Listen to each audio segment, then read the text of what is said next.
Ça c'est le perso de base en fait, c'est Wilson. J'aime pas Wilson. Tu vas voir qu'on va mettre une demi-heure à trouver le portail, puis après ça sera l'heure de se coucher. D'habitude, il n'y a pas de stream quand je rentre. Attends, il y a forcément quelqu'un qui stream dans la bande de copains. Voilà. T'as pas l'air d'être bien. Tu devrais plutôt essayer de trouver quelque chose à manger avant que la nuit tombe.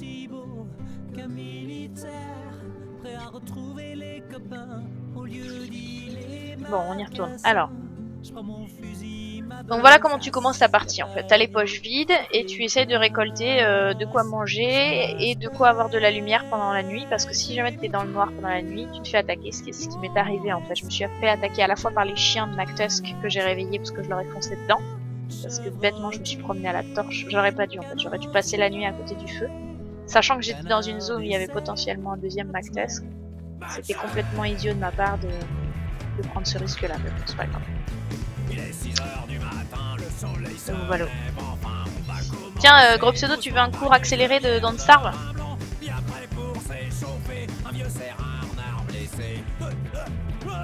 On va donner un cours de Don't Starve pour tous ceux qui connaissent pas. Parce qu'en fait, Don't Starve, quand tu découvres le jeu, grosso modo, t'as une espérance de vie d'à peu près 6 jours. Je dirais, à tout péter, t'arrives à survivre 6 jours. Donc là, on est en mode facile, entre guillemets, c'est-à-dire en mode bac à sable, puisque, tu vois, je commence pas en hiver, donc j'ai pas le problème du froid, je vais pas me faire agresser par des McTusk sans arrêt, etc. C'est la fatigue, ouais, c'est gentil de rire aussi. C'est gentil, bah c'est possible. C'est possible aussi que ça soit parce que voilà, je discute avec vous, puis c'est plus intéressant de discuter avec vous. Si on... En fait, pour réussir le mode aventure, faut être concentré en vrai. Sinon, c'est un peu idiot. On n'y arrive pas. Ok. Alors. Donc, en début de partie, l'important c'est de réunir quand tu découvres une journée la première fois. Oh non, bah fou quand même. Quelques jours de plus, non? Une journée, c'est vrai seulement. Alors, les lapins. Les lapins, les débutants ont tendance à faire beaucoup de pièges à lapins et à se nourrir exclusivement de lapins. Personnellement, je trouve que ça recueille beaucoup trop de ressources et de temps pour que ça soit rentable. Ça, c'est agressif. Ça, c'est un gros trap en fait. C'est des baies qui se mangent, mais autour, il y a des cochons hyper agressifs. Faut pas aller par là-bas. La bonne nouvelle, par contre, c'est qu'il y a des buffalos juste à côté. Ça, c'est cool parce qu'on va avoir besoin des buffalos. C'est chaud bouillant dans ça. Ouais, c'est assez chaud. C'est assez chaud dans ça au début. Après, une fois que tu sais ce qu'il y a à faire, tu t'en sors beaucoup mieux. Alors, tomber sur les buffalos en début de partie, c'est une bonne chose. Pourquoi? Parce qu'on va avoir besoin de s'installer pas trop loin des buffalos. Parce que c'est une excellente ressource renouvelable, les buffalos. Ça fournit les manures, les bouses. Ça, c'est important. Ça fournit une bonne défense. Ça fournit de la laine pour l'hiver. Donc tout ça, c'est des ressources intéressantes. Donc on va s'installer à côté des buffalos. On meurt la première nuit sans comprendre. Je sais pas, bah fou. Moi, je suis pas morte la première nuit. Même la toute première fois que j'ai joué à Don't Starve, ça se jouait encore sur navigateur. C'était les toutes premières versions du jeu. Salut Heavy Mix. Et non, j'ai survécu. En fait, j'avais repéré l'onglet lumière. J'avais même fait une torche en pleine journée en fait au début. Et de leur caca. Effectivement, on va avoir besoin de leur bouse en fait. Ce bateau, qu'on se le dise au fond du port.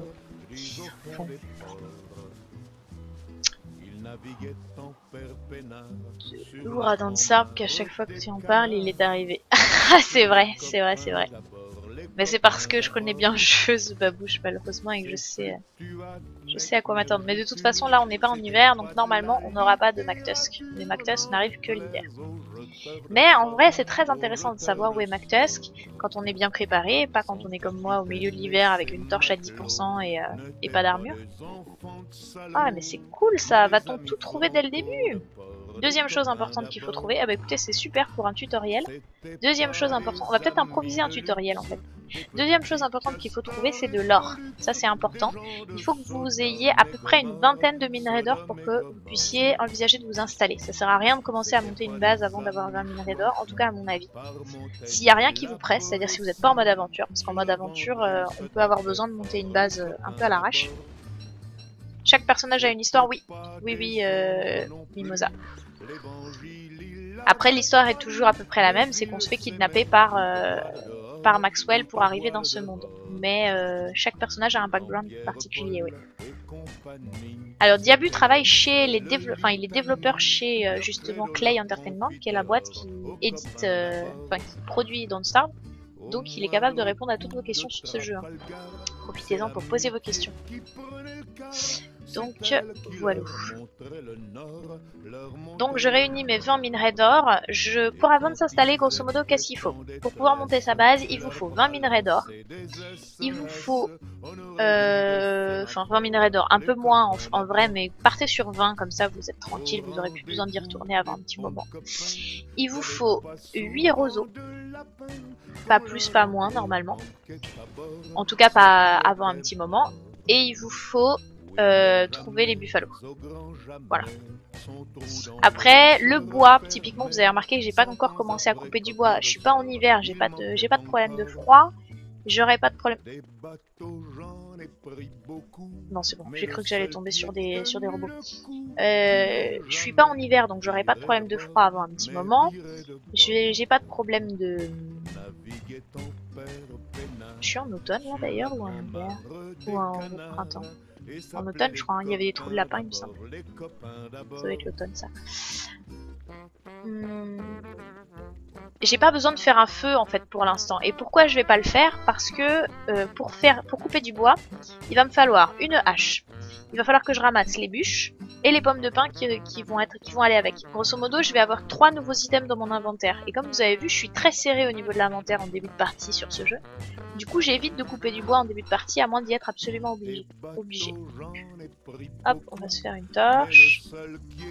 Là, ça va me permettre de vous montrer une autre astuce. Je pose une bouse par terre, je mets le feu à la bouse, et hop, je peux continuer à miner tranquillement. Parce que sinon, normalement, on peut pas miner, bien sûr, tout en ayant une torche à la main. C'est pas possible. Alors, j'ai raté des trucs. Bonne nuit de Rios. Très bon stream, merci. Merci, on fait ce qu'on peut, ouais. Faut que ça soit toujours de qualité, bien sûr. Bon, on a nos 20 minerais d'or. On va pas aller explorer plus loin par là, parce qu'a priori, ça sera juste des rochers. Donc, on repart en sens inverse.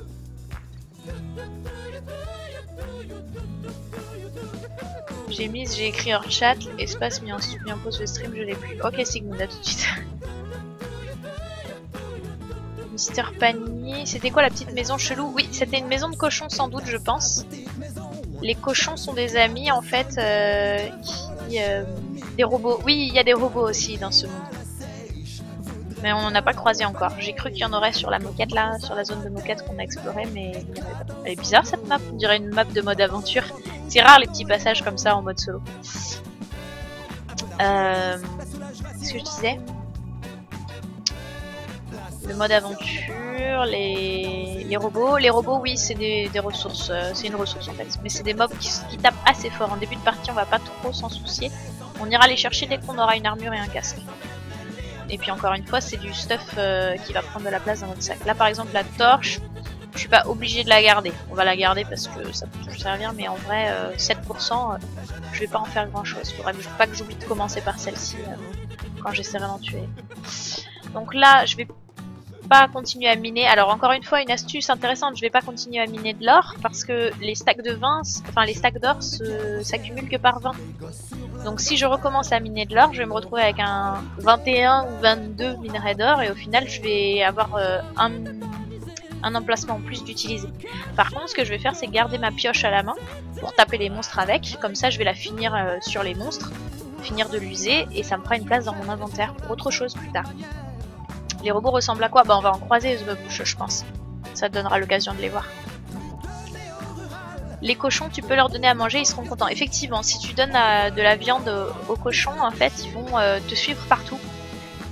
Et t'aider dans ce que tu fais. Alors si tu coupes du bois, ils vont couper du bois avec toi. Si tu tapes sur des monstres, ils vont taper les monstres avec toi. Même si tu tapes sur d'autres cochons, ils vont t'aider à taper leurs copains. Donc c'est hyper rentable. Je m'excuse pour la musique. Qu'est-ce que je peux vous raconter d'autre? Là on va finir notre tour, ça a absolument aucun intérêt ce qu'on est en train de faire. Normalement à ce stade je devrais déjà avoir quitté la zone de rocher, commencer à regarder ce qui m'intéresse. Il m'intéresse plus que de trouver des roseaux et j'ai déjà tout ce qui m'intéresse. Sauf que j'ai vraiment très peu de la carte d'explorer. Moi j'aime bien, pour m'installer, avoir déjà exploré une grosse partie de la carte. Pourquoi? Parce que en début de partie c'est là où on a vraiment le temps de se promener. Plus tard j'aurai beaucoup moins de temps, je vais être en permanence attaqué, où il fera trop froid, où il fera trop chaud, etc. Du coup ça va devenir assez vite compliqué d'explorer la carte. Il vaut mieux explorer le maximum que je peux maintenant, pendant que je suis relativement tranquille. Et puis pendant le début de la partie, quoi, le moment où on est le plus soft, on va dire. Là, je vais commencer à avoir faim, faut que je surveille aussi mon estomac, parce que dans les rochers je trouverai pas à manger. Je voudrais juste vérifier qu'il n'y a pas un petit passage ici. Tu penses aller au lit à quelle heure? Je sais pas, quand je vais mourir sûrement. Si je meurs pas pour 1 heure, 1 heure et demie grand max. Voilà. Ouais, au niveau des robots, il y a 3 types de robots. En fait, les robots représentent des pièces d'échiquier Bafou. Donc il y a le cavalier et il y a le fou qui lance des boules et il y a le cheval qui est en fait un rideau. Qui compterait plutôt pour une tour, je dirais, vu comment ils font ce tour. Salut Nono, ça va bien? Reste pas alors, bon courage pour demain.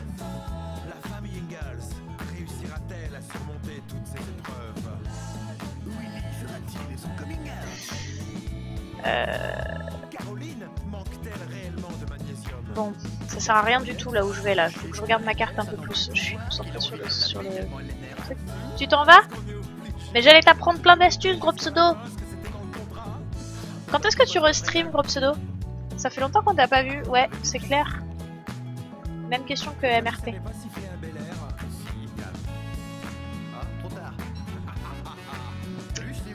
Bon. Il y a un vautour. Il y a du vautour là-dedans, quoi. Bon. Où est-ce qu'on va?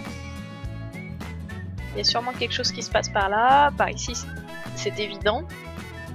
Moi, je vais sans doute installer ma base par ici. On va aller visiter un peu là. A priori, la base sera par là. Ce que je pourrais même faire, ça serait faire ma première machine simplement. Et puis partir à la recherche du roseau ensuite. Oh, des mandragores. Alors la mandragore, c'est un item légendaire assez utile puisque c'est un des items qui rendent le plus de points de vie et de points d'estomac en un seul item. En fait, j'ai pas besoin de le cuisiner. Ça rend énormément.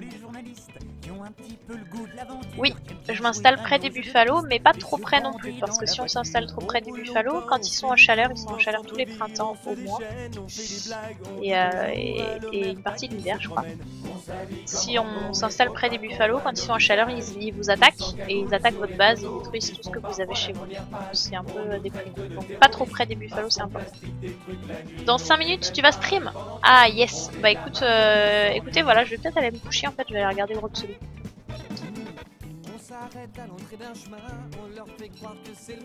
On va faire ça, je pense. Je visite un peu.